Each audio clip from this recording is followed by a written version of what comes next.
Sí, pero hay que hablar al Alberito, así que está bien. ¿Otro comercial? ¿Ah? El viernes, 30 de septiembre. Pero es que el viernes no es esta audiencia. Muy buenas tardes a todos. Vamos a dar inicio a nuestra reunión clínica mensual. La reunión del día de hoy versa sobre un tema muy interesante de medicina materno-fetal. El tema es enfermedades de transmisión vertical, cuáles buscar, cuándo sospechar y cómo tratar. La presentación va a tener dos expositores. La primera parte la va a presentar el doctor Enrique Valdés. Enrique es profesor asociado de la Facultad de Medicina de la Universidad de Chile. Él trabaja en el Hospital Clínico José Joaquín Aguirre. José Joaquín Aguirre y es especialista en medicina materno-fetal. La segunda parte de la presentación, que va a versar mucho sobre el tema de la anemia en el feto, la va a presentar el doctor Álvaro Insunza. Álvaro es el tesorero de la Sociedad Chilena de Obstetricia y Ginecología, especialista en medicina materno-fetal, jefe de servicio del Hospital Padre Hurtado y materno-fetal reconocido. Así que vamos a tener esta presentación en el día de hoy. Vamos a dejar en primera instancia a Enrique que comience. Muchas gracias, Omar. Esta presentación va a ser enmarcada en un cuadro un poco más, es decir, quise hacerlo un poco más ameno. Para los que nos gusta este tema, es muy entretenido, pero en general a la gente no le gusta mucho, lo encuentro un poquito árido. Me pidieron que hiciera una nueva reestructuración de esto para ver si la gente que le interesa la obstetricia se mete un poquito más en este tema. Posteriormente Álvaro va a hablar de anemia fetal, lo vamos a enganchar con uno de estos agentes que es el que predominantemente produce anemia fetal, y después va a ver si podemos tener algún tipo de discusión con respecto a esto para aclarar algunas dudas. Los objetivos de esta presentación es ver, según los agentes, pero en términos de síndrome, los efectos que puede ocurrir en términos de riesgo para el feto, cuáles son las edades gestacionales de mayor susceptibilidad de adquirir estas infecciones según estos agentes, establecer que el diagnóstico es posible y que es practicable, que algunos de estos agentes pueden tener un tratamiento adecuado, y establecer si existe o no alguna estrategia de screening, cribado o tamizaje antes o durante la gestación que nos permita crear estrategias para prevenir la transmisión vertical. No voy a tratar en esta sesión SIDA y embarazo, porque ese es un capítulo totalmente aparte. De hecho, solamente hablar de esto estaríamos toda la tarde o quizás 2 días hablando de esto, porque es mucha la información. Por eso traté de hacerlo como un acercamiento sindromático, de manera de ayudarlos a tener un acercamiento del manejo más adecuado que se puede realizar. Esta consulta, cuando se produce, es de bastante preocupación por parte de los padres, porque hay mucha de información que no es adecuada, pero hay mucha información que es real, en términos del impacto real que puede llevar las infecciones que pueden transmitirse al feto, y esencialmente preguntan si hay posibilidad de tratamiento, si ese tiene que ser antenatal o neonatal, cuál es el impacto secuelar que esto significa, incluso preguntan la eventual interrupción del embarazo, y para nosotros establecer también algunos manejos específicos, incluso en la necesidad del aislamiento materno en el puerperio o incluso en el momento del diagnóstico. Siempre, cuando uno está enfrente de estas parejas, hay que sospechar el diagnóstico. Ustedes van a ver a medida que yo relate lo que yo les quiero contar, de que desgraciadamente la mayoría de las infecciones que afectan al feto son asintomáticas en la madre. De hecho, entre un 70 y un 90% las madres no tienen ni idea de haberse infectado. Y es más o menos el 10 al 15% de los fetos que están afectados recién se pueden observar, y eso en el momento de nacer. Muchos de los efectos seculares tardíos, que pueden llegar a ser inclusive muy tardíos en la vida adulta, como en la rubiola, donde hay hipertensión, parencefalitis, hipotiroidismo, diabetes, se producen en la edad adulta. Por lo tanto, es un cuadro clínico que si uno no lo tiene metido en la mente, se le va a pasar siempre. Por lo tanto, hay que tener algunos factores en mente que aumenten este riesgo. La promiscuidad, la infección de la pareja, la drogadicción, contacto con homosexuales, y vamos a ver que hay una serie de agentes que están en relación con eso. Y también la actividad laboral, que nos sirve como un elemento también de sospecha. Esencialmente, gente que trabaja en jardines infantiles, citomegalovirus rubiola, pero también en gente que trabaja con niños. En eso las doctoras, las matronas, los equipos auxiliares, etcétera, sobre todo los servicios de pediatría, y también de nuestra especialidad pueden tener contacto sin saberlo con estos agentes. Aquellas parejas o aquellas embarazadas que han tenido contacto con niños con enfermedades exantemáticas, la rubiola, la varicela y el parvovirus son algunos de los ejemplos. La historia de lesiones genitales, esencialmente el herpes. Transfusiones de sangre, aquí están todas las hepatitis. Hay un capítulo que yo escribí en la revista de infectología donde trato esencialmente todos los virus hepatotropos y su impacto a nivel materno y perinatal. Y por supuesto la adicción a drogas, no solamente por el contagio, por la vía, sino que desgraciadamente la gente que tiene adicción a drogas tiene también una conducta un poco más riesgosa en tanto de promiscuidad y otros factores que fácilmente afectan esto. El síndrome de Torch es un acrónimo que se creó en la década del 70 y que esencialmente se basó en muy pocos agentes, dándose de cuenta que las embarazadas que tenían estos niños al momento de nacer compartían algunos síntomas y signos que eran muy propios. Después ustedes, con el tiempo, se empezaron a aumentar agentes y de hecho en el otros del toxoplasma son tantos que ya esta sigla casi no se utiliza. Se utiliza esencialmente como una manera general de manera de abarcar un problema epidemiológico que puede ser importante en alguna zona, pero que esencialmente con la cantidad de agentes que hay ya uno los estudia en forma aparte.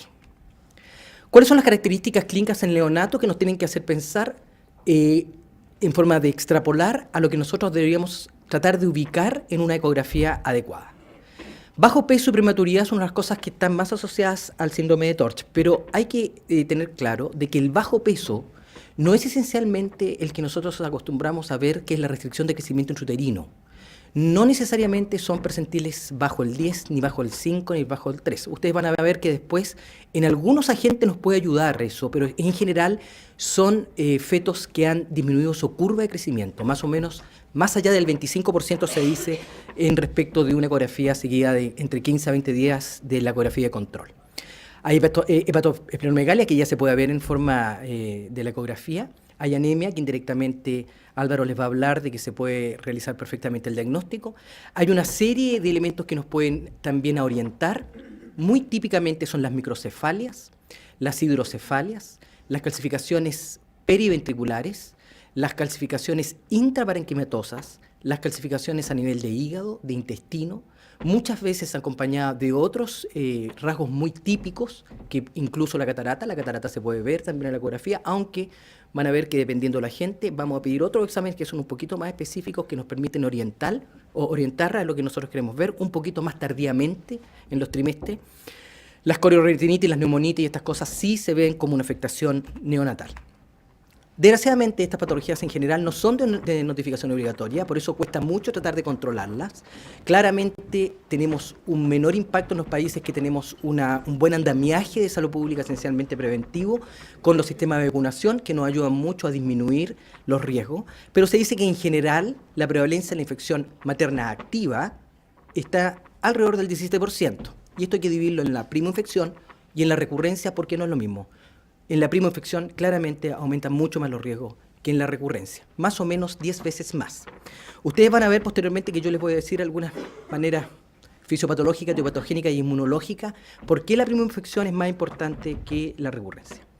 Más o menos el 2% existe en aquellas que se infectan tienen riesgo de infección transplacentaria.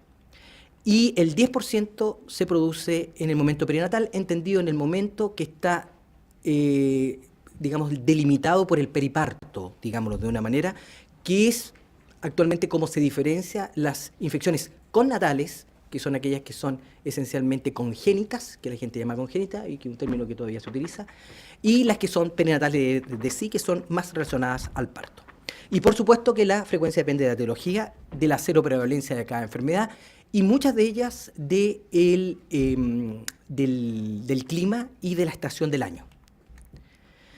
Entonces, en resumen de esta primera parte, el diagnóstico para poder llegar a él se debe sospechar frente a un ambiente clínico basado en lo que nos ofrece la madre, que muchas veces es bastante poco, y lo que nos da el examen ecográfico, sabiendo que cuando ya hay alteraciones ecográficas, desgraciadamente ya existe un impacto secuelar posterior importante. Por eso hay que tratar de llegar antes de que eso ocurra.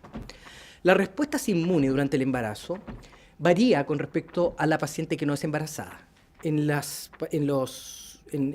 gente sin embarazo, nosotros, todos los humanos, tenemos una respuesta que es una respuesta aprendida y que esencialmente se monta dentro de dos respuestas. Uno es la TH1, que es esencialmente celular y que tiene una serie de mediadores importantes y que va esencialmente en contra de elementos extraños, cuerpos extraños y elementos encapsulados. Y una respuesta TH2 que esencialmente es humoral, que está dado por la memoria y que su mecanismo de adaptación final son los anticuerpos. En el embarazo, como característica propia, no es que exista una inmunodepresión, sino que hay un cambio de una respuesta a otra. Tenemos más respuesta humoral. Es por eso que las embarazadas pueden tener una respuesta, entre comillas, inmunodepresiva, más pobre frente a agentes encapsulados, virus, parásitos y algunas bacterias. Por eso no es que el embarazo sea una etapa de supresión, sino que es una inmunomodulación. Pero desgraciadamente esta inmunomodulación nos juega en contra en algún eventual evolución de este tipo de patología. Ustedes saben que las vías de contagio pueden ser durante el embarazo, hematógena o transplacentaria, y en esto hay que tener claro de que es muy importante aquí la primoinfección y sobre todo en muchas patologías es importante que haya una masa placentaria crítica lo suficientemente adecuada para que exista un caldo de cultivo adecuado. Hay muchas de las respuestas que se producen en el feto que son nóxicas, que no son por el agente en sí, sino que son por hiperreactividad retardada, son por alteraciones propias que se producen por la interacción del patógeno con el huésped. Y eso es lo que produce el mayor daño. Por eso, muchas de ellas necesitan una masa transplacentaria adecuada, por ejemplo en la sífilis. Algunas veces es ascendente, con o sin rotura prematura de membrana, y claramente hay muchas que se adquieren durante el trabajo de parto y en menor grado en la lactancia. Pero en la lactancia siempre hay que tener presente que hay algunos agentes que están presentes. El VIH, que es el caso más típico, pero también está el citomegalovirus, también existe en la varicela. Hay otras partes que hay que tener siempre presente en el momento de hacer una estrategia con esa madre que puede estar infectada. Otro concepto importante, la severidad está determinada obviamente por la experiencia del huésped previa a la madre. Por eso, en aquellas seroconversiones que se producen durante el embarazo, o en su efecto en las primoinfecciones que se producen durante el embarazo, son los que tienen real gravedad en general. Si bien es cierto, las recurrencias y las reinfecciones en algunos virus, sobre todo las de la familia Herpes viridae, y otros que pueden recurrir también tienen impacto, casi siempre la transmisión vertical es mucho menor, más o menos 1/10. Y claramente también, cuando nosotros tenemos experiencia inmunológica, va a permitir de que esta madre va a tener mejores defensas que entregarles al feto, por lo tanto la respuesta inflamatoria fetal va a ser menor. Y lo otro que depende de la edad gestacional. Y aquí en general, para que tengan el concepto, casi todos los agentes, no todos, pero casi todos los agentes, a medida que pasa la edad gestacional, la probabilidad de infección del ambiente intrauterino es mayor. Pero la afectación fetal en términos de tener síndromes teratogénicos fetales es claramente la inversa. Mientras menos edad gestacional, mayor riesgo de afectación en términos de teratogénesis. Y eso es en casi todos los agentes, no en todos, pero en casi todos. ¿Cuáles son los mecanismos de daño fetal? No se conoce mucho. Se dice que hay factores tóxicos, estructuras virales que pueden interferir en el genoma de esta célula que está en una acelerada reproducción, tanto en su crecimiento hiperplástico como hipertrófico. Y hay una serie de interferencias asociadas a esto mismo en términos de replicación y de expresión del ADN de proteína. Por lo tanto, es súper importante que mientras más cercano al crecimiento hiperplásico que tenga el embrión y feto, es decir, mientras más cercano a la primera etapa del embarazo, mayor riesgo de teratogénesis, porque es donde se produce el mayor impacto a nivel de diferenciación. Entonces, como conclusión, en general, el daño fetal se produce o por inflamación, producto de la respuesta del huésped al agente o del daño propio del agente, por fibrosis, que es la respuesta cicatricial o de reparación que tiene ese huésped, que en este caso es el feto, y la hipocelularidad. La hipocelularidad casi exclusivamente está diseñada y se descubrió en la epidemia del año 69 en Estados Unidos de rubiola. La rubiola es el único virus que tiene esta gracia de producir una disminución en la replicación celular y disminuir el número de células. Por eso que la restricción de crecimiento intrauterina de la rubiola esencialmente es simétrico. De ahí nació este concepto de que las infecciones intraamnióticas o de la cavidad producida por esta calidad de agentes producía restricción. Pero ustedes van a ver que no están así porque los otros agentes no lo producen en términos de esto. Ahora, les voy a hablar en términos de cómo orientarnos clínicamente a esto. No les voy a hablar como lo hacemos en la beca, bueno, hay varios becados, pero de uno por uno, porque uno es una lata, dos es muy largo, yo no alcanzaría a hacer esto, sino que solamente los quiero orientar dónde ustedes tienen que investigar ante la presencia de algunos de los cuadros sindromáticos que voy a presentar. Madre con rash cutáneo. Ustedes saben que los rash cutáneos o los exantemas son variados. Según la caracterización de ese rash, ustedes pueden clasificarlos en rash no vesicular y rash vesicular. Dentro de los vesiculares está la sífilis, pero tienen que pensar que la sífilis secundaria, que es la que tiene el exantema normalmente, puede ser macular, maculopapuloso, maculodescamativa y maculovesicular. Por lo tanto, cuando ustedes vean estas lesiones que normalmente no son diseminadas, sino que afectan palmas, plantas y mucosa, nosotros podemos decir que estamos dentro de una sífilis, como método de orientación. Pero también hay que tener presente que aunque en Chile tengamos una campaña de vacunación súper buena en la rubiola también da este exantema que es no vesicular, al igual que el parvovirus B19, que es este típico rash que es espurio, que es la quinta enfermedad, que afecta esencialmente a la cara y que posteriormente afecta el cuerpo. Entonces, cuando veamos este rash materno, tenemos que ir dirigidamente a hacer algunas consultas básicas. ¿Dónde trabaja la pareja? ¿Adicciones o no? Factores de riesgo en general. Y si ha tenido algún compromiso en general que nos pueda ayudar a decir, puede haber una infección asociada. ¿Cuáles son las cosas que hay que preguntar dirigidamente? Estados gripales, diarreas inexplicables y síndrome mononucleósico heterófilo negativo. El síndrome mononucleósico, fue aislado de la enfermedad del beso y se produce por el Epstein-Barr. El Epstein-Barr, para los que se acuerdan, nosotros hacemos un test específico que se llama Pulbunel. Ese test de Pulbunel lo que hace es atraer y aglutinar los glóbulos rojos de cordero frente a los anticuerpos. Cuando eso no se produce por el Epstein-Barr, eso se llama heterófilo negativo. ¿Cuáles son los típicos que hacen un síndrome mononucleósico heterófilo negativo? Solo dos, el toxoplasmosis y el citomegalovirus. Los otros, si bien es cierto el parvovirus lo puede presentar, es mucho más leve. Y se caracteriza por esta adenopatía, síndrome febril, faringitis, hepatosplenomegalia, compromiso del estado general, que normalmente cede espontáneamente entre 10 a 15 días. Cuando existe un rash vesicular, podemos tener de nuevo la sífilis y la varicela.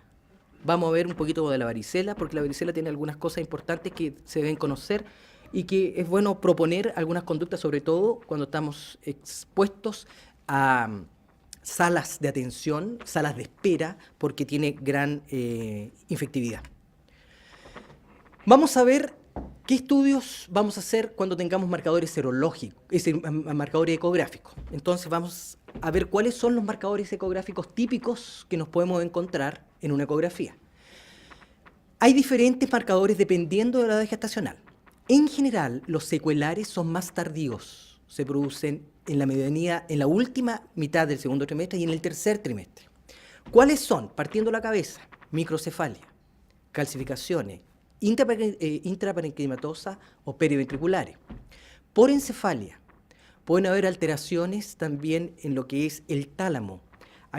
Cuando hay en el Doppler, cuando hay vasos en el tálamo y se produce una imagen en candelabro, es muy típico el citomegalovirus, por ejemplo. Hay una serie de alteraciones que se pueden afectar en el cerebelos hipoplásicos, como el citomegalovirus. Hay quistes en la fosa posterior, también el citomegalovirus. Hay una serie de afectaciones que puede afectar el cuerpo calloso, también el citomegalovirus, entre otros. Esas son las cosas que hay que verificar dirigidamente. La microftalmía, que se puede observar ecográficamente, y al igual que la catarata, es más difícil de realizar el diagnóstico y esencialmente se debe hacer por resonancia magnética. Esa resonancia magnética no se saca nada con hacer antes de las 30-32 semanas, porque este es un proceso hay que hacerlo después de la 30, porque yo necesito tiempo para que se produzca el efecto. Nosotros recibimos muchas ecografías con calcificación intracerebral en el segundo trimestre y nosotros decimos 22, 25 semanas, raro. Es muy raro que una infección afecte en el primer trimestre y que tenga efectos seculares rápidamente. Es raro, se puede ver, pero es raro. Cuando nosotros tenemos estos marcadores asociados a otros, y dentro de los otros está corazón. ¿Cuáles son las cosas importantes en el corazón? Estenosis de la válvula pulmonar o de la arteria pulmonar o de la aorta, típico de la rubiola. Comunicaciones interventriculares, también típico de la rubiola. Hay miocardiopatías dilatadas, muy propias del parvovirus 19, pero también del citomegalovirus. Hay alteraciones del flujo de los tractos de salida en general, dilatación de las válvulas. Hay una serie de cosas que también nos pueden orientar en el corazón. Calcificaciones intrapulmonares, calcificaciones intrahepáticas, calcificaciones en el intestino, ascitis, hidrops, muchas veces peritonitis meconial, que algunas veces se observa en el parvovirus B19. Cuando tengamos todo esto, o algunos rasgos que nos digan algo puede ocurrir, sobre todo asociado con una curva de crecimiento menor a la que esperamos, lo más sencillo de realizar es pedir un estudio serológico materno. ¿Cómo se piden estos estudios serológicos maternos? Los estudios serológicos son bastante malos en general. ¿Por qué? Porque nosotros no tenemos muchas veces el antecedente de contacto ni de infección, porque ya dijimos que la mayoría de las mamás son asintomáticas.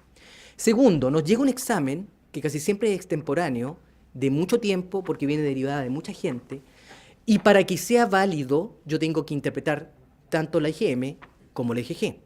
Lo malo que en general, no siempre, pero en general, la IgM es casi siempre de respuesta policlonal.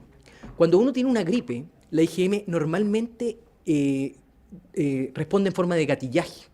Entonces puede tener reacciones cruzadas con otros agentes.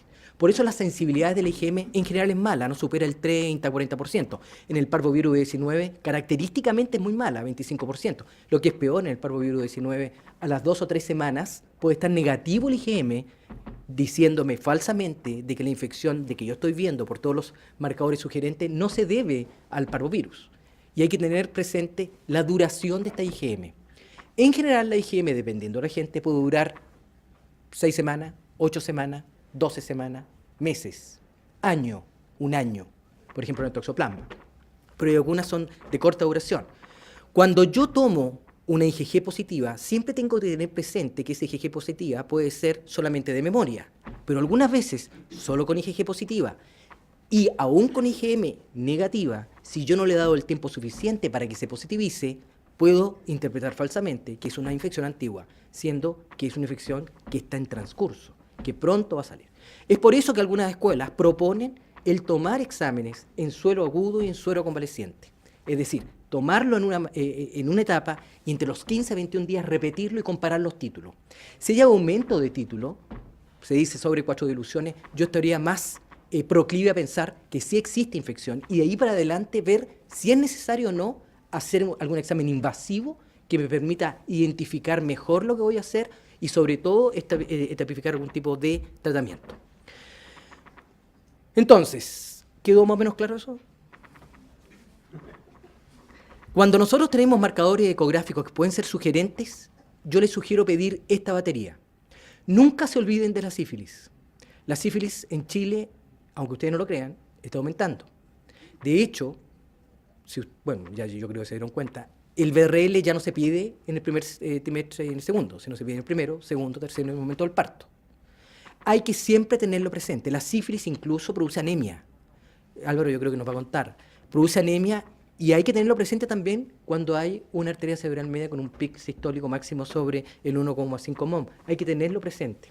Y estos son los que, en Chile por lo menos, son los más frecuentes. Después vamos a hablar un poquito de sífilis. Álvaro se adelantó porque era una hora. Doctor. Lo que no hay que solicitar, herpes virus 1 y 2. El herpes virus 1 y 2 es un herpes viridae que tiene la característica de tener una respuesta policlonal heteróloga, así se llama. Comparten anticuerpos el HB1 y el HCV2. Comparten anticuerpos en un 30-40%. Por lo tanto, tomar ese examen no me va a ayudar a decir si tiene o no una infección congénita de herpes, por ejemplo. Hay que ir normalmente, si es que lo quiere la paciente, y si es que es una primoinfección, por ejemplo. Si la clínica no es lo suficientemente aclaratoria, que siempre lo es muy raro que un herpes primario se pase así nomás, hay que ir ya a plantear el tratamiento. Hay pacientes que son un poco más ansiosas y necesitan saber si el ambiente intrauterino está infectado, pero en general no se realiza. Los enterovirus son virus importantes en la medicina fetal. Estos causan mucha muerte. De hecho, de todas las infecciones, la mayoría de las muertes antes de las 8 semanas se producen por enterovirus, esencialmente Coxsackie A y Coxsackie B. Por lo tanto, cuando hay muertes sobre 12 semanas, está como de más pedir enterovirus. Veamos restricción de crecimiento intrauterino. La restricción de crecimiento intrauterino, vale, una vez más le voy a decir de que no necesariamente corresponde a los PEC. No necesariamente es bajo percentil 10, ni no necesariamente bajo el percentil 5, excepto 2 agentes. El citomegalovirus sí produce restricción de crecimiento simétrico importante y precoz, porque es simétrico, y la gracia del citomegalovirus de que además produce oligoamio. Es uno de los pocos que puede producir polidroamio, pero puede producir oligoamio. Entonces, este nos puede tirar al desvío diciendo que hay una restricción intrauterina de tipo hipóxica. Pero cuando son muy precoces y nosotros vemos las arterias uterinas que están normales, nosotros decimos, esto no va por ahí. Y hay que tener presente que el citomegalovirus hace esa gracia. Y el otro es la rubiola, que si bien es cierto en Chile es raro, nosotros hemos tenido casos. De hecho, yo tengo publicado en la revista chilena Obstetricia el primer caso de infección congénita de rubiola después del programa de vacunación. Y eso fue debido a que cuando se instauró, y nosotros lo dijimos en su oportunidad, dejaron a los hombres afuera. De hecho, el brote nació de un regimiento en Colina. Y ahí se infectaron aquellas mujeres que no se habían vacunado o que estaban en el extranjero o que simplemente no tuvieron la respuesta adecuada. Hay que tener presente que la vacuna de la rubiola, que es un virus atenuado, que es el RA273, es un virus, es una vacuna que, si bien es cierto, es bastante buena, más o menos dura 10 años. Por lo tanto, en las mujeres que fueron vacunadas hace más o menos 12 a 13 años, entre los 17, 18, 19, 20 años, lo único que hicimos con esto fue posponer el riesgo después de los 30. Lo que ocurrió en Chile, de que la mujer está posponiendo su gestación después de los 30. El 18% de la población ahora tiene guagua después de los 18 años. Después de los 30 años. Por lo tanto, la rubiola siempre hay que tenerla presente, aunque en Chile está muy bien manejada. ¿Es necesario utilizar estudio invasivo a través de DNA viral o del parásito en su cuestión en líquido amniótico? Eso va en directa relación a la información que requiere la paciente. Clínicamente no nos sirve mucho. Citomegalovirus no tiene buen tratamiento. No está comprobado para nada que ni el valaciclovir, ni el aciclovir, ni el ganciclovir van a cambiar la historia natural de la enfermedad. Sobre todo porque cuando nosotros encontramos ya impacto, es decir, impacto ecográfico, ya el daño ya se produjo. Sirve, en algunos casos sí, se puede aconsejar cuando uno tiene dudas. Por ejemplo, restricción de crecimiento uterino, IgG positiva, es decir, con 2 o más de estos criterios, un percentil de crecimiento muy bajo, la presencia de una infección precoz antes de las 28 semanas o oligoamio. Quizás esos son los parámetros en que uno podría decir, está bien, hagámosle un PCR de líquido amniótico, sabiendo de que el procedimiento tiene su riesgo y eso informadamente lo tiene que conocer la paciente. Hidrofetal.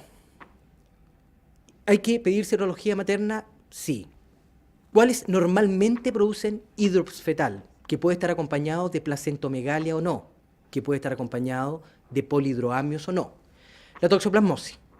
Cuando ustedes piden toxoplasmosis, como yo les dije, como ya lo aprendieron, IgG, IgM, entre paréntesis la IgA secretoria, algunas escuelas la proponen, pero no aporta mucho al diagnóstico, es mejor utilizar la técnica de Sabin-Feldman. Y hay que tener presente que esta triada de Sabin no es muy frecuente encontrarla ni ecográficamente ni en el neonato. Esto de las convulsiones, es decir, a nivel fetal no, pero de la microcefalia, de las alteraciones oftalmológicas en tipo de microftalmía y restricción, no es muy...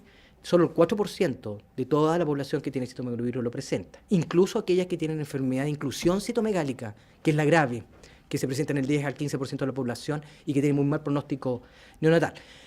Con la toxoplasmosis en sí, hay que tratar de identificar si la antigüedad de la infección, porque aquí sí corre esto de la preinfección. En la preinfección es donde es importante, y ahí es donde hay que tratar, con test especiales que se llaman de avidez, de tratar de ubicar cuándo fue la infección, porque eso nos va a orientar cuándo fue la seroconversión, y dependiendo de eso vamos a elegir algunos de los tratamientos que podemos entregarle a este paciente. Porque la otra etapa es utilizar PCR líquido amniótico.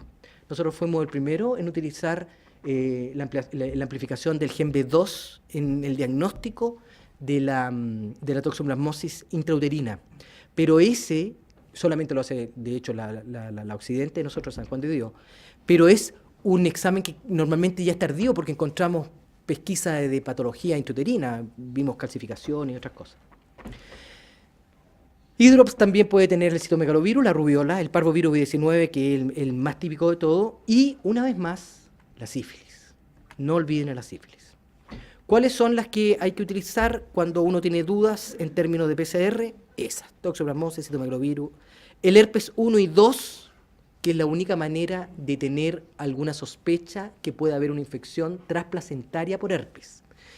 La infección transplacentaria por herpes es rarísima. La transmisión vertical, o sea, transplacentaria, perdón, o hematógena, no es más del 5%. Y aquellos fetos que se afectan son aquellos fetitos que en general tienen menos de 20 semanas. Las características más típicas del herpes congénito es la microcefalia, la hiranencefalia, que ya es un poquito más rara, la restricción de crecimiento intrauterino, la amputación de miembros o la reducción de miembros. Y en el momento de nacer se puede incluso evidenciar cicatrices en los dermatomas. Hay escuelas que proponen incluso, en el mismo líquido amniótico, cuando no encuentran estos criterios de severidad, tomar algunos marcadores biológicos. La acetilcolinesterasa es una, la alfa-fetoproteína es otra, que nos pueden orientar a severidad del cuadro.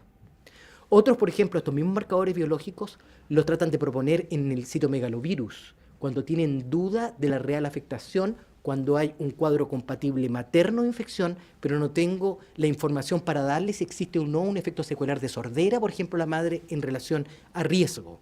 Ahí piden la beta-2 microglobulina, ahí piden las plaquetas, ahí piden la ADNA, es decir, la cantidad de carga viral en el feto, y eso se hace por cordocentesis. Lo malo, que las cordocentesis, que siempre deben hacerse después de las 22 semanas, y no de las 18, después de las 22, igual tienen un riesgo, y es un riesgo de un 3%, que no es menor.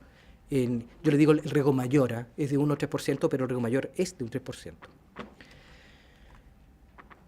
Polidroamnios. Serología a la madre, los que están ahí, siempre la sífilis, parvovirus, citomegalovirus y toxoplasmosis. Y el estudio de DNA en el líquido amniótico solo con polidroamnio no está indicado. No nos aporta nada, solamente riesgo.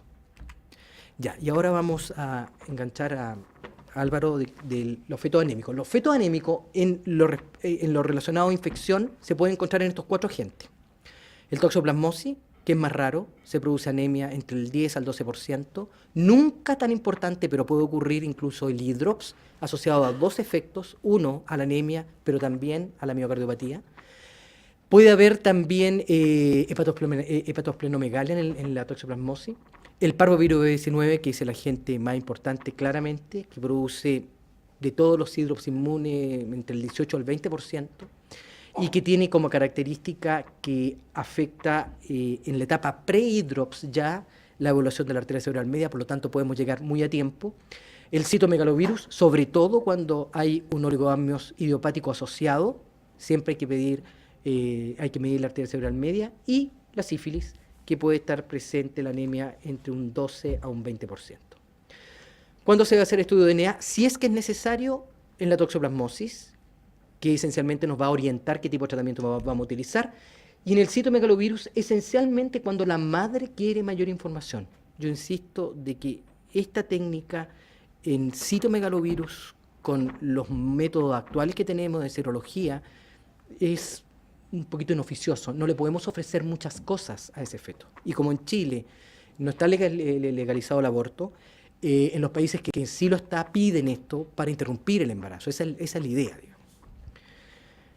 Y el parvovirus 19, que lo vamos a ver, yo creo, con el doctor Insunza, con la miocentesis y la cordocentesis. Ahora, estudio en feto muerto en útero. Este es un capítulo aparte. Cuando hay muerte fetal intrauterina, en general quedamos bastante desorientados.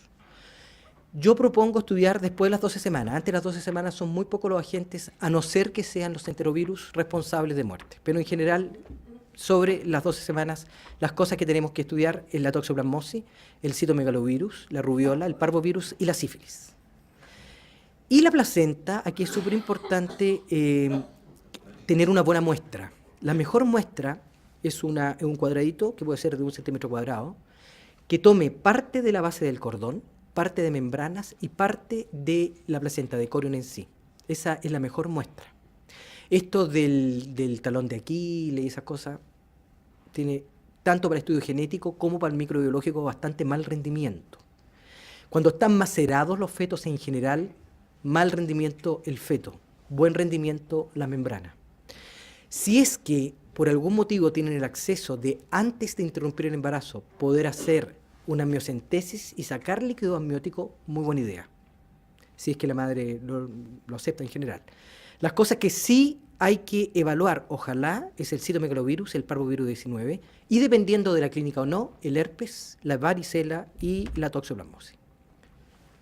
¿Cómo tratar? Muy cortito, ¿eh? No se preocupen. Toxoplasmosis. Aquí hay muchos esquemas. Yo les voy a decir más o menos lo que está más en consenso actual, porque incluso si ustedes ven el Cochrane, muchos dicen que da lo mismo tratarlo o no, no saben la dosis ni la droga.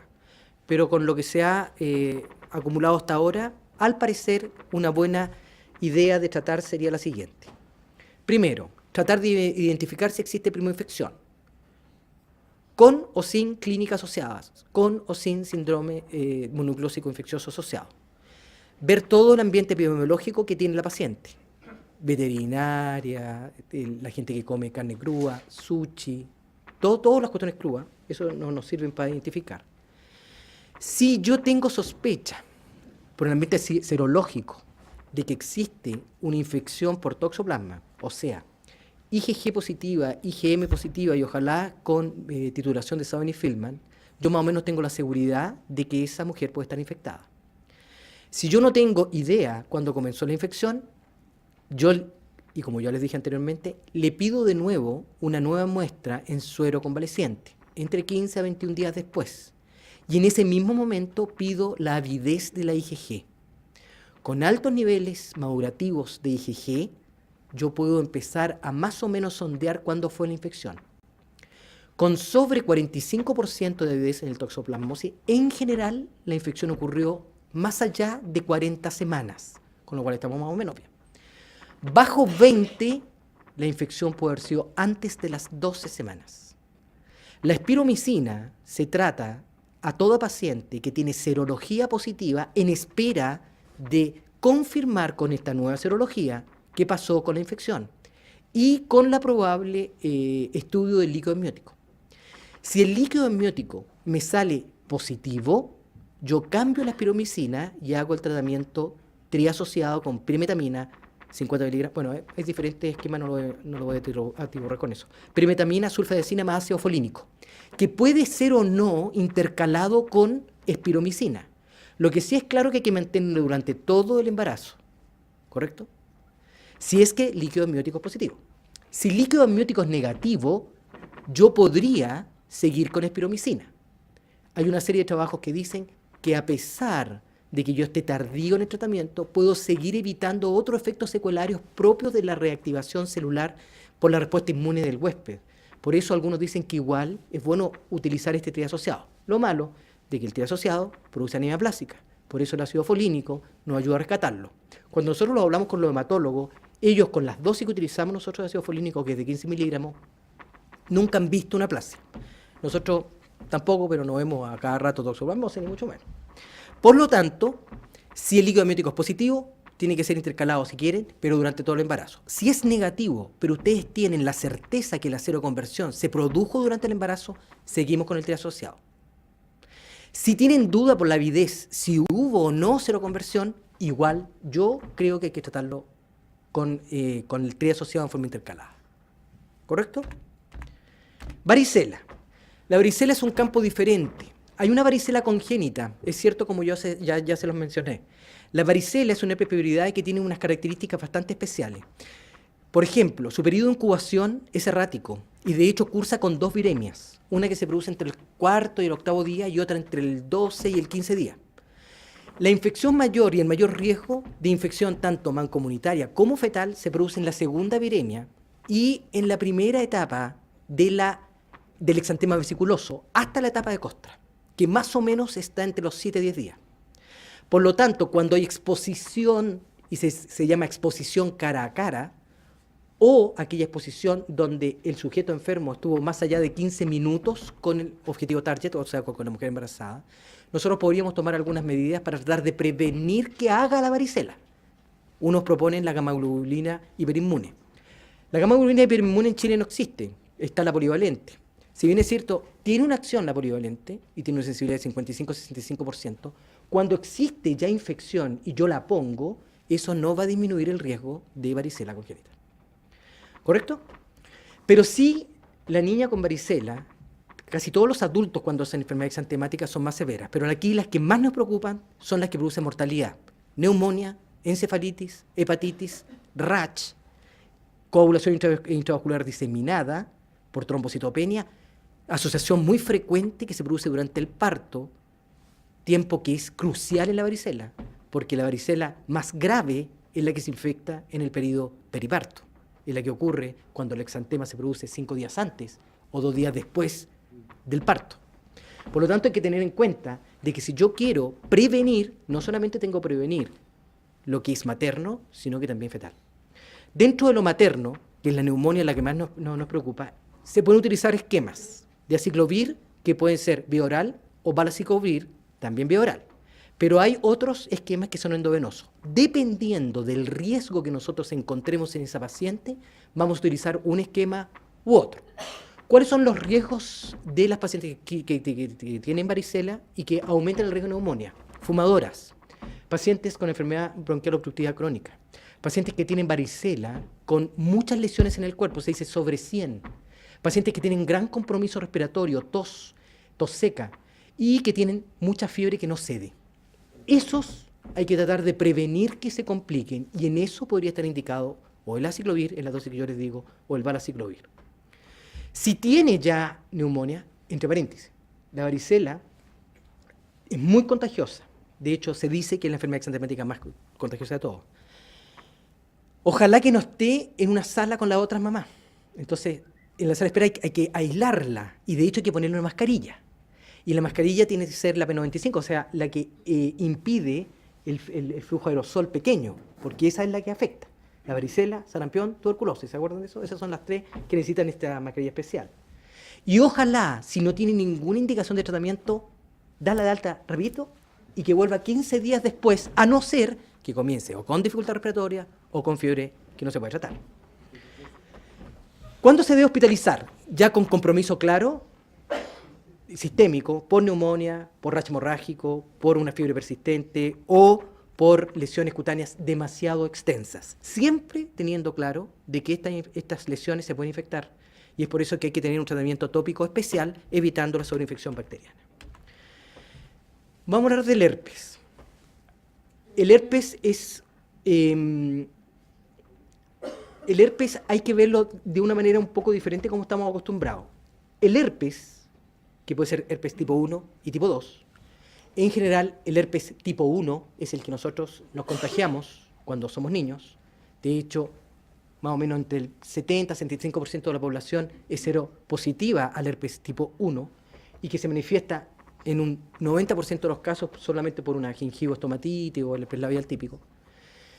También puede localizarse a nivel vaginal y genital y también producir infección congénita. Por lo tanto, si bien es cierto, casi todos tenemos serovalencia y tenemos defensa, puede ser causa igual de encefalitis, de meningitis, y neumonía, de todas las cosas propias que tiene el herpes en el neonato. En el 30% de los casos, el herpes 2 afecta esencialmente lo que es genital. Como siempre, lo que nos interesa es que sea primoinfección. Primoinfección significa de que ella no tiene historia de herpes alguno y que comenzó a tener lesiones genitales que le produjeron otros síntomas asociados. Fiebre, casi siempre, mialgias, artritis, entre paréntesis, la artritis, las artralgias y las mialgias son muy típicas de la mujer mayor que hace enfermedades de este tipo. Sobre todo la rubiola, por ejemplo, es muy típica además de las adenopatías occipital y retroauriculares. Entonces, cuando existe un compromiso no solamente en las lesiones, sino que hay ganglios inguinales, hay fiebre, hay compromiso del estado general, eso es lo más probable que sea una primoinfección. Entonces, como es un herpes, yo le pido serología, ¿no es cierto? No. Muy bien. No hay que pedir porque no nos sirve. Entonces hay que ir dirigidamente a tomar cultivo de la lesión.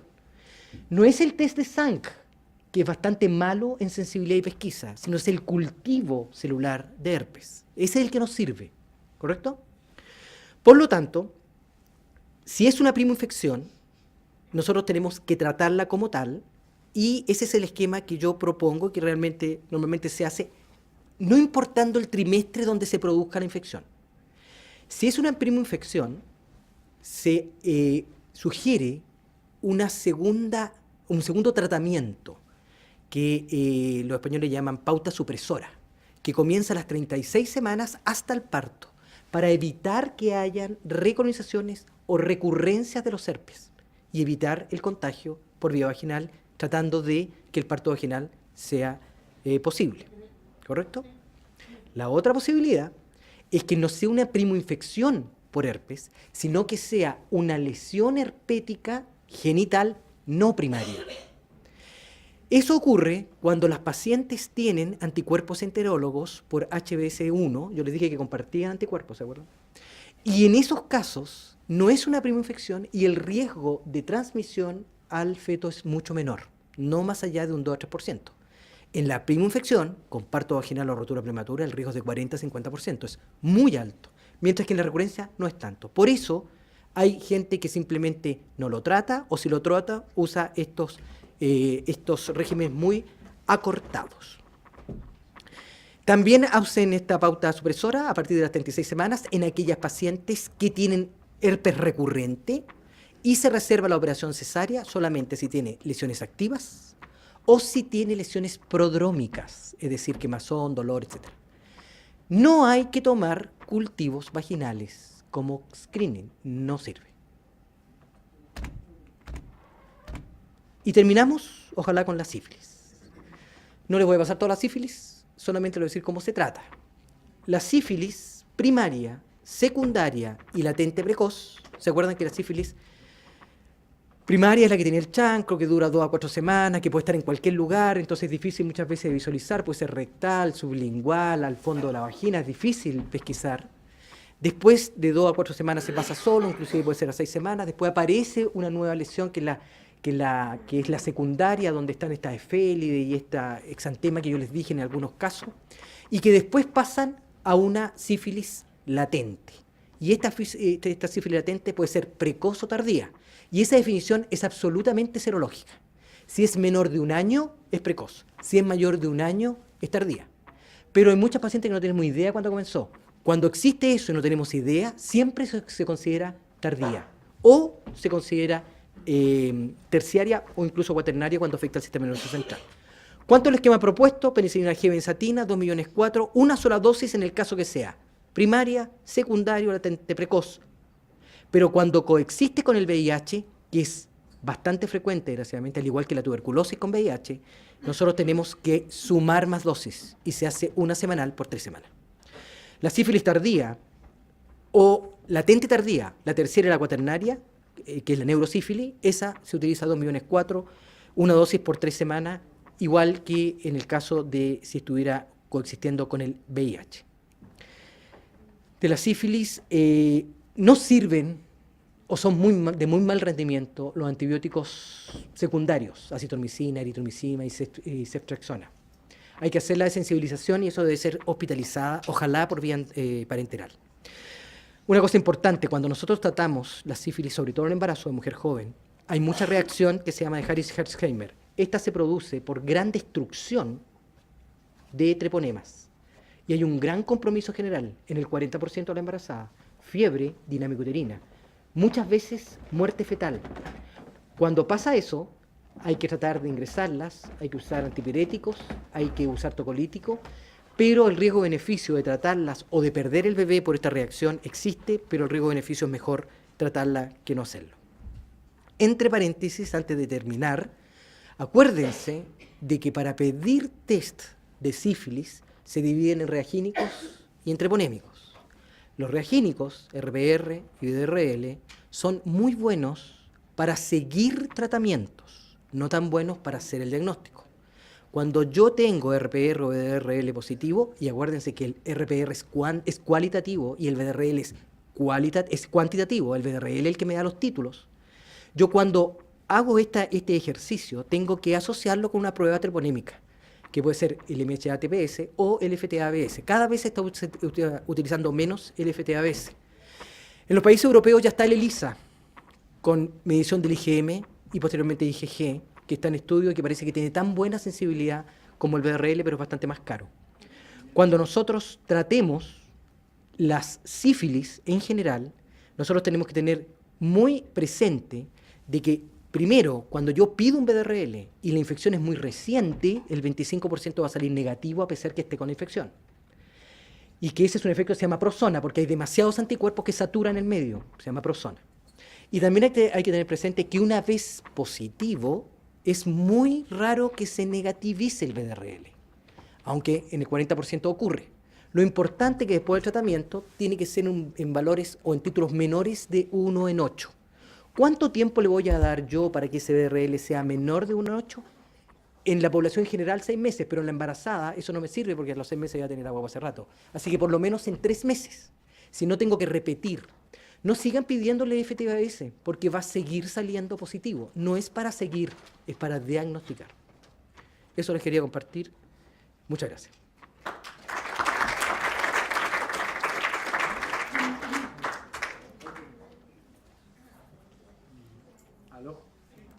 En beneficio de la hora vamos a seguir con la presentación de Álvaro y después vemos si dejamos un minuto para la pregunta.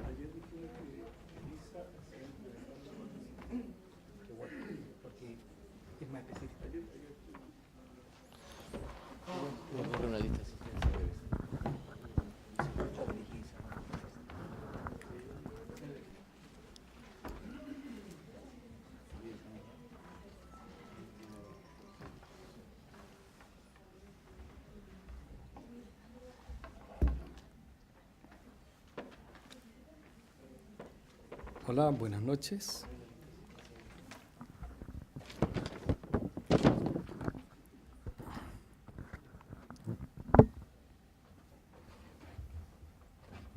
Bueno, como nos comentaba el doctor Valdés, uno de los problemas que podemos tener es anemia fetal. Y vamos a tratar de centrarnos brevemente en cómo hoy día debiéramos enfrentar el estudio de un feto anémico. Como dijo Enrique, las causas pueden ser las que ustedes ven ahí. Nosotros nos formamos en el tiempo de las anemias hemolíticas, de la enfermedad por inmunización RH, pero cada vez son menos por los programas de vacunación, del uso de la IgG anti-D y de la atención del parto. Y tenemos, ¿no es cierto?, el listado que ustedes pueden ver ahí de las maneras y de las causas de anemia. No olvidar el síndrome de transfusión feto-fetal. ¿Cómo lo estudiamos? ¿Qué es lo que tradicionalmente nosotros sabemos? Es que estudiábamos por amniocentesis, buscando espectrofotometría de bilirrubina, pero eso solo sirve para la enfermedad hemolítica anti-D, no sirve para otras enfermedades hemolíticas. Alguna gente dijo, espere a que el feto se haga hidrópico y en ese momento estudie. Había una fuerte gente, una escuela italiana que proponía eso. De verdad, uno puede esperar hasta que el feto empiece a mostrar signos ecográficos de prehidros o de hidros. Otra gente decía, no, vamos directamente y miremos el hematocrito, hagamos una cordocentesis con el riesgo que significa la cordocentesis. Y afortunadamente, hoy día tenemos la tecnología del estudio Doppler de la velocidad de la arteria cerebral media. Entonces, ahí ustedes tienen lo que hacíamos con la espectrofotometría, medíamos la espectrofotometría a la izquierda, La diferencia está entre la línea verde y la línea roja, perdón, entre la línea aquí, ese es el delta, eso se trasladaba a las zonas típicas de Liley, y después apareció esta curva de Queenan, en que él lo que hizo fue estudiar la espectrofotometría de los embarazos mucho menores, y uno podía saber a muy pequeñas edades gestacionales si el feto estaba anémico o no estaba anémico. El ecomodo B podía mostrarnos el fetito con derrame pericárdico, ¿no es cierto?, edema, ascitis. El test de Klein-Hauer-Bethke, que nos permite ver la cantidad de glóbulos rojos fetales que hay en sangre materna. El estudio se hace en muy pocos laboratorios. En general, el mejor o el más prestigiado para eso es el laboratorio de la Universidad Católica. Y cuando hacemos una gordocentesis, recordar esta gráfica muy clásica de Maxwell, ya hace muchos años, en que él describió que la probabilidad de muerte después de una gordocentesis tiene que ver con la causa por la que uno hizo la gordocentesis. Si uno hace gordocentesis en fetos hidrópicos, la pérdida es hasta 25%, pero probablemente no por la gordocentesis, por la enfermedad de base. Y este es el porcentaje que uno debiera manejar en general, alrededor de un 1% de riesgo de pérdida fetal por una gordocentesis por el procedimiento en sí. Pero se hicieron gordocentesis y se midieron los valores normales de hematocrito o de hemoglobina en la sangre. Ustedes pueden encontrar los dos valores en los libros. Yo ahí les puse la curva de hematocrito de Nicolaides como curva y como valores en el percentil 5 del 50. O sea, hoy día nosotros, si tomamos una muestra de sangre fetal, podemos saber si el feto está o no está anémico y qué valor de anemia tiene. Eso se lo debemos fundamentalmente a Kipios Nicolaides. Es, como les digo, hematocrito o hemoglobina. También uno puede clasificar las anemias fetales de acuerdo a la definición, al mismo concepto de múltiplos de la mediana que se usa para arteria cerebral media. Y así uno puede diferenciar, y esto es una propuesta de Giancarlo Mari del año 2000, ¿cierto?, las anemias en leves, moderadas o severas, de acuerdo a cuál es la dispersión en múltiplos de la mediana que tiene en relación al valor normal. ¿Ya? Entonces uno puede decir, este feto tiene una anemia severa, si tiene bajo este nivel, tiene una anemia moderada, si está en este nivel, y si tiene una anemia leve, está entre eso y eso. Así que esa es otra manera, y esa es la manera en general que en las publicaciones aparece feto con anemia leve, anemia severa o anemia moderada, se están refiriendo habitualmente a esta manera de presentarlo en múltiplos de la mediana. Pero vamos a lo que nos atañe hoy día y que más que nada queremos detenernos, que es el estudio de la velocidad de la arteria cerebral media, basado en disminución de la viscosidad por la anemia, aumento del trabajo cardíaco, quizás condiciones especiales del cerebro que hacen que se manifieste más ahí o sea más fácil de medir ahí, fácilmente reproducible, es una metodología que no cuesta enseñar ni cuesta mucho aprender y permite hacerlo físicamente adecuado, que es observar la arteria con un ángulo lo más cercano a cero posible. Giancarlo Mari se juntó con sus amigos, los llamó por teléfono, les mandó un fax en ese tiempo y les pidió que a todos los fetos que le hicieran una gordocentesis, antes de hacer la gordocentesis, midieran la velocidad de la arteria cerebral media. Y después le contaran si el feto estaba anémico o no estaba anémico. Y de ahí construyó esta curva. Esta curva que no les puedo mostrar. Bueno, esta aquí. Entonces, todos los fetos en triángulos son fetos que tenían anemia. Todos los fetos en círculos no tenían anemia y ahí construyó la curva. Esa es la curva de Mari, 120 y tantos casos. De esos hay varios del Hospital Sotero del Río. Pero eso es lo que él hizo. Entonces, cada vez que hicieron una gordocentesis, por cualquier razón, primero la velocidad máxima y después relatar si el feto estaba o no estaba anémico. Suena sencillo, Giancarlo Mari aparece en la cita y ninguno de nosotros aparece en citas así, no se nos ocurrió. Y esto es válido si uno hace una curva de múltiplos de la mediana del pic sistólico de la arteria cerebral media a izquierda, ¿cierto? Mientras más arriba en el eje de las I, más alta es la velocidad. Y lo compara abajo con múltiplos de la mediana de hemoglobina, eso ocurre también a las edades que nos importa, o sea, en los valores que nos importa, que son las anemias severas. Entonces, ¿qué muestra esa gráfica? Que esta es una buena tecnología para anemias en cualquier valor. Eso es lo que muestra esa gráfica. Entonces, ¿qué estamos diciendo? Decimos, no sabemos muy bien por qué está anémico el feto, antes lo estudiábamos invasivamente, hoy día tenemos una tecnología para hacer la evaluación, que es la Vmax. Hubo gente que le hizo hematocrito a los fetos y sabemos los valores normales. Y esta curva, que quedó en Mari el año 2000, esta tecnología es una buena tecnología para interpretar anemias leves, moderadas y severas. Eso es lo que estamos diciendo. Ustedes pueden ver ahí que tiene muy buenas sensibilidades, tiene muy pocos falsos positivos, o sea, realmente es una técnica que les queremos venir a vender y porque estamos representando a la fábrica XX de computadores y de ecógrafos, ¿ya? Pero es una buena técnica. Para anemias fetales, perdón. De nuevo, los dos grandes temas del tiempo que se estudió, RH y parvovirus, ustedes ven que tiene excelentes valores de pesquisa, sensibilidad, especificidad. O sea, le estamos vendiendo, aprendan a hacer esta tecnología porque en verdad esta tecnología ayuda a conocer el grado de anemia del feto y realmente tiene una alta sensibilidad y una alta especificidad. Y vamos cortito a quedarnos en el problema físico del ángulo de disonación, que le insistimos siempre, hagan ángulo de disonación, hagan ángulo de disonación. Esta es la curva, esta es la fórmula para calcular velocidad mediante el Doppler. Y ustedes ven aquí está el coseno de alfa. Aunque uno no sepa nada, o sea, sepa un poquito de matemática del colegio, uno sabe que lo mejor que para que no se afecte el resultado es que ese número sea 1. ¿Cierto? Sí. Si es 1, no va a afectar la fórmula.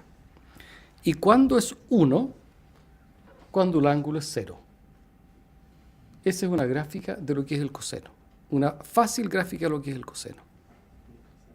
Entonces, esa es la razón por qué tiene que ser un ángulo 0.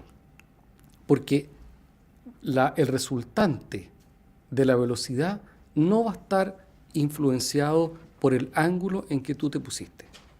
Por eso tenemos que estar en ángulo 0. Esa es la razón física, matemática. Y por eso la arteria cerebral media está puesta perfecto, porque está puesta desde donde nosotros la miramos, ángulo 0. Así que la genialidad de los hombres que hicieron esto fue espectacular. Ahí tenemos la velocidad, el pic de la arteria cerebral media, la gráfica que ustedes conocen, ¿no es cierto?, aquí de la interpretación de las medianas. ¿Y qué pasa si uno no está en el ángulo adecuado, que es el error más grande que nosotros podemos cometer? Y aquí hay dos cosas que son importantes. La máquina siempre asume que el ángulo es 0. Siempre cree que tú lo estás haciendo perfecto. Entonces, si tú pones el Doppler y le haces medir la velocidad, la máquina dice, oh, qué chico más inteligente, se puso en 0 grados y te da el valor. Pero si nosotros estamos examinando un vaso que viene a 100 kilómetros por hora, imaginemos un auto que viene a 100 kilómetros por hora, y nos ponemos en un ángulo a la carretera, nosotros vamos a medir una velocidad menor de la que en verdad viene. Y cuando le decimos a la máquina, yo estaba en un ángulo inadecuado, se produce este cambio. Aquí la máquina no le dijimos nada.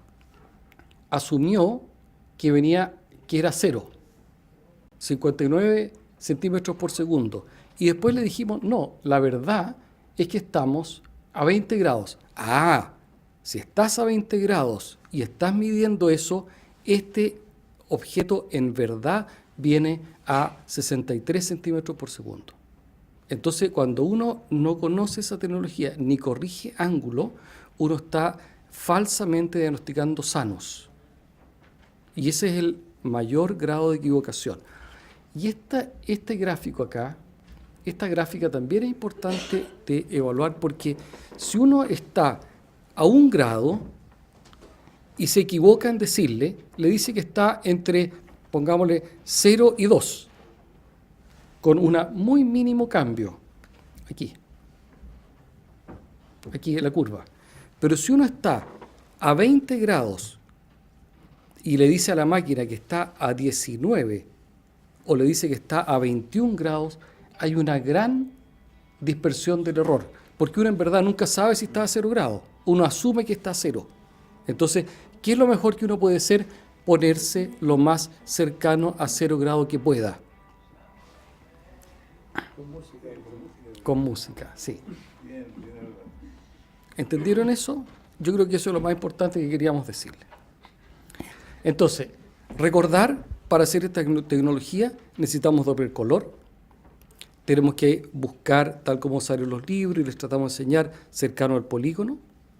Recordar que la máquina siempre asume que estás a 0 grados, o sea que lo estás haciendo perfecto, que está pasando partes parado en la mitad de la carretera.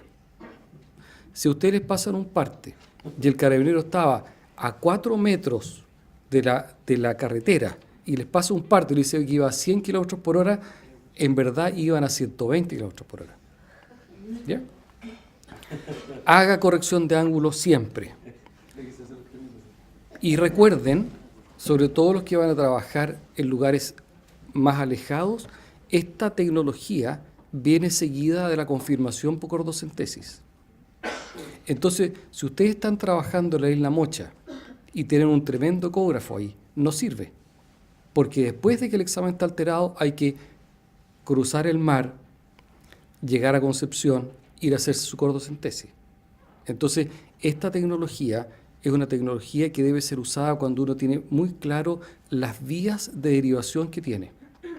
Porque si no, uno se puede equivocar. Y se puede equivocar en la velocidad o la premura que va a entregar el tratamiento o la acción que va a tomar recuerdo a eso. Así que tengan cuidado con eso, porque viene cordocentesis, confirmar y después transfusión intrauterina o nacer. Cuando hablamos de transfusión intrauterina, siempre nos es cierto recordar a Liley, que fue el primero que le hizo intraperitoneal, a Charles Rodek, que lo hizo con un fetoscopio el año 1981, y después Bank y Dafos, que usando la ecografía modo B, tuvieron la habilidad de introducir una aguja de punción espinal y tomar las muestras, que es la técnica que nosotros hacemos hoy día. ¿Qué hizo Liley? ¿Por qué a Liley se le ocurrió hacer la transfusión intraperitoneal? Con eso termino. Liley ya era famoso y recibió una visita de una escocesa que venía de África y venía a estudiar malaria. Y andaba con una cajita con muestras de sangre. Entonces Liley le dijo, ¿qué tienes ahí? Muestras de sangre periférica de niños africanos con malaria. Y anemia severa. Y les pusimos sangre intraperitoneal, porque no podemos hacer transfusiones intravasculares en África. ¿Y qué tienes ahí? La sangre que pusimos intraperitoneal. Y le dijo, tú haciendo eso en niños africanos, yo haciendo lo mismo en fetos y en útero.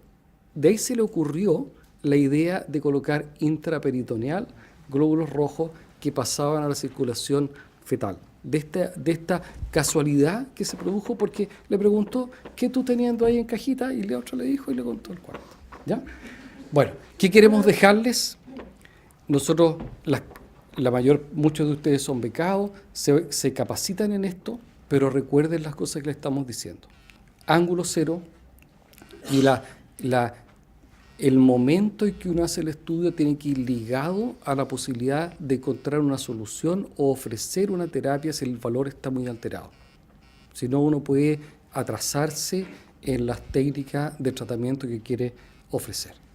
Muchas gracias.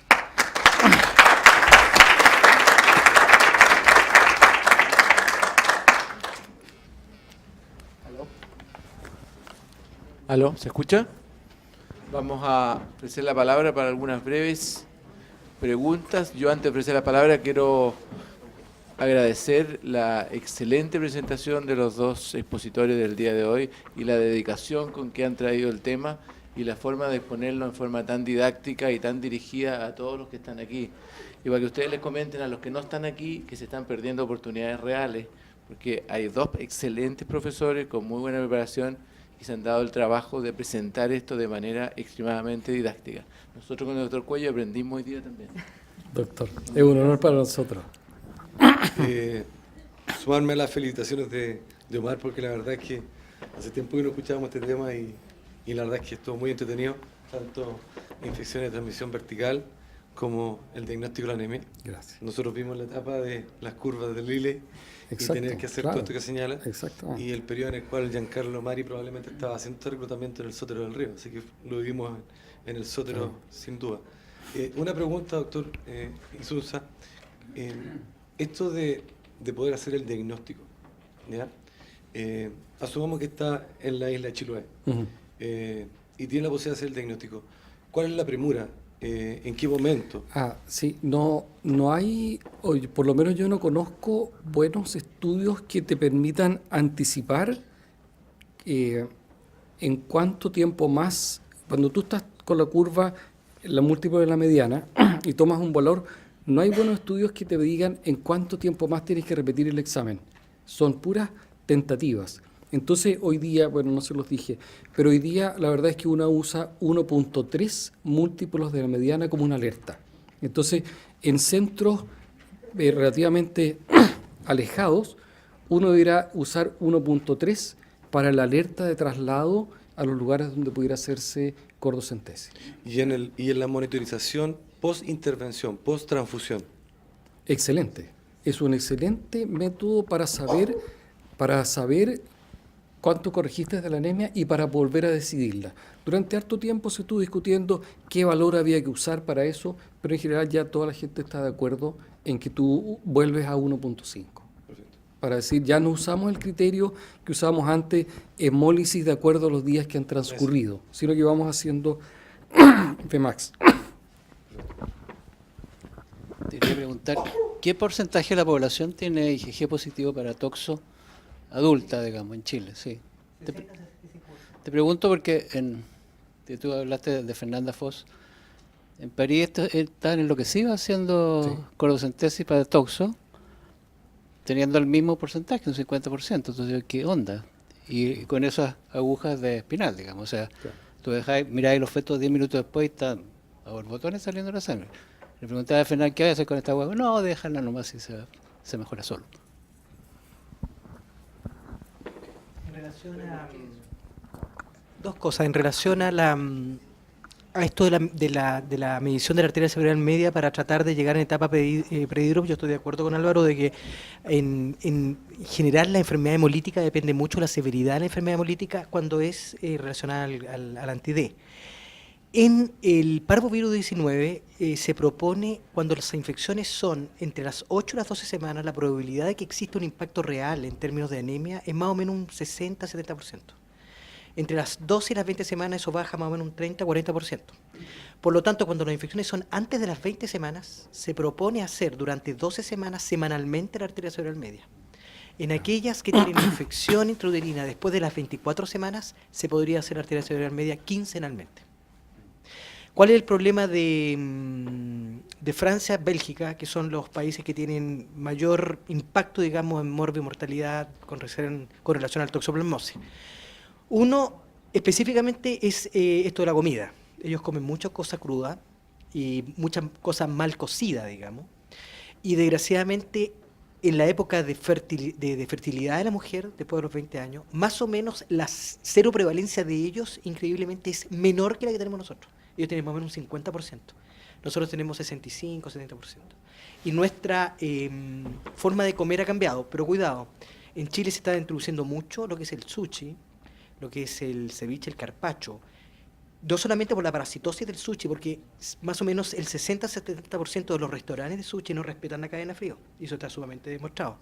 Y eso claramente va a afectar, y nosotros esperamos que así sea, es la toxoplasmosis. Nosotros ya estamos viendo, en el J ya hemos visto 2 toxoplasmosis en 1 año y medio, lo que es rarísimo. Nosotros muchos años no veíamos toxoplasmosis en términos ya con una sintomatología y signología real.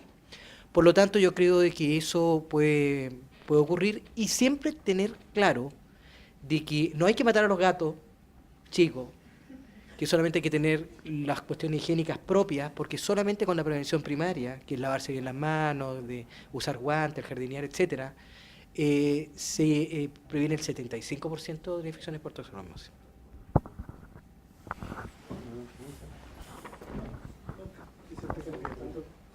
Entiendo por Seremi, ya que la Ollarse se va de candidata a senadora, yo creo que es una buena alternativa. Bueno, en virtud de la hora, les damos una vez más las gracias y un aplauso a nuestros panelistas y nos vamos. No, fue bueno.